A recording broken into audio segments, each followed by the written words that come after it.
Hello, gym owners. Matthew Becker here from Gym Lawyers PLLC. Now, before we get into the topic of this video, I need to make it clear that the information that is here to follow is meant for educational purposes only. Nothing in this video can actually be taken as legal advice. Your situation and your facts are very specific to you and are different, or could be different, than the things that we're going to talk about here in the video.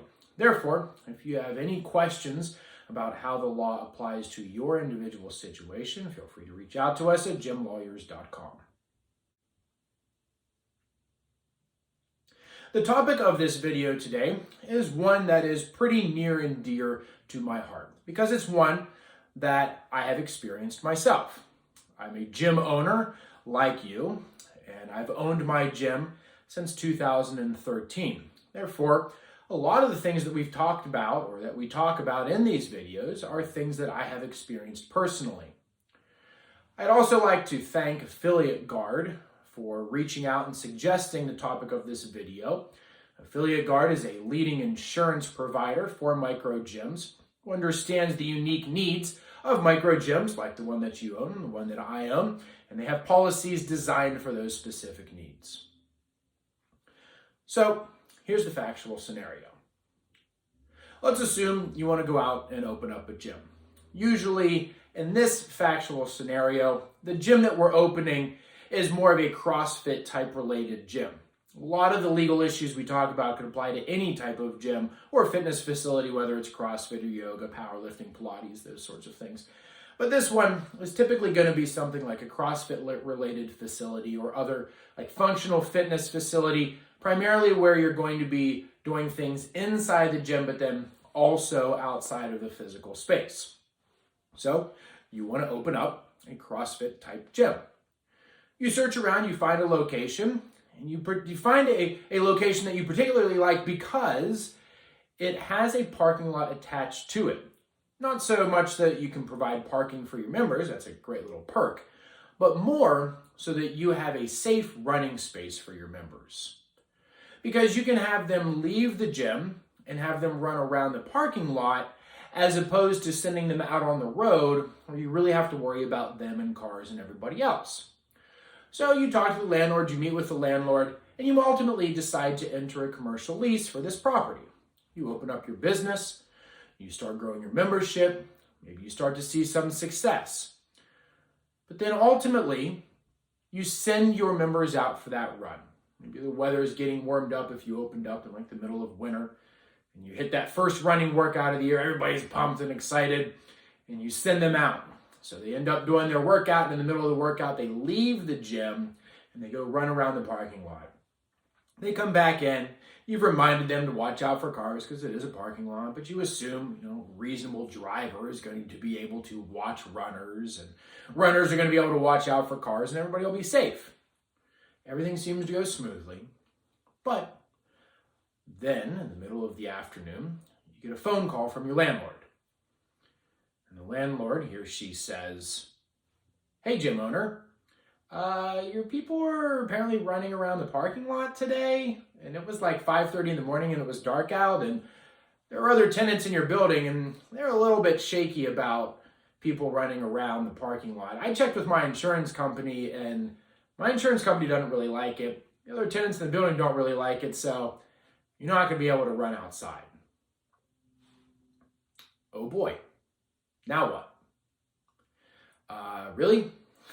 You're not going to be able to send your members outside to run? You still don't want to send them out to the road.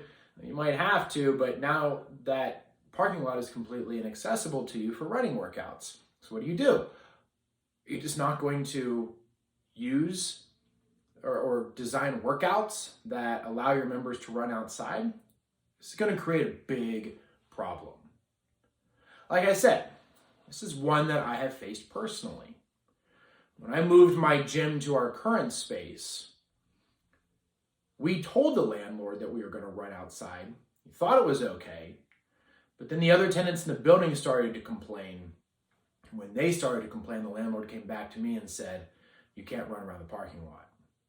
So I personally have dealt with this, and part of the reason that we exist as a company is to use our experience as well as the experience of others in order to help better prepare you so that you don't have to deal with these problems. So what do? This is one of these situations that you really got to nip in the bud in the beginning. So when you get your commercial lease, this is your time to take care of this situation. Prepare for it. You're going to scroll through your lease and you're going to look for a section called Use of Premises. The Use of Premises section describes what you're going to do. So first and foremost, make sure there's a Use of Premise section in your lease. If not, that's a problem. Second, you need to look at the description of the use of premise. This, again, is where you are going to explain to all of the signing parties, you and the landlord, what your business is going to do. And you need to make it as specific as possible. Putting in the use of premise, my company is going to use this premise to run a CrossFit gym, or my company is going to use this premise to run a functional fitness facility or gym, isn't enough. The landlord doesn't know what you're talking about. This section needs to lay it out. So something like, within this premise, we are going to have a functional fitness facility. All the parties who have signed this lease now know that a functional fitness facility is going to cause noise. We are going to play loud music, and at times we are going to drop weights from a height that is going to cause noise. We also plan to use not only the physical facility itself, but the premise around the facility, such as the parking lot, for outdoor activities such as sprinting or running. A statement like this puts everybody on notice of exactly what it is that you're going to do. And then, if the landlord is okay with this, and he signs the lease with you, he cannot come back at a later time and tell you that you're not able to do it without some other sorts of concessions within the lease. We are here to help make sure that you don't run into these kinds of problems. We did, and thankfully, because I happen to be a gym owner and an attorney, I was able to work my way through it. But I don't want you to have that problem. So before you sign the commercial lease, reach out to us at gymlawyers.com. Give us an opportunity to look not only at this situation, but a lot of others that need to be protecting you in your commercial lease so that you don't end up having a big problem down the road. Go to gymlawyers.com, reach out. We're here to help.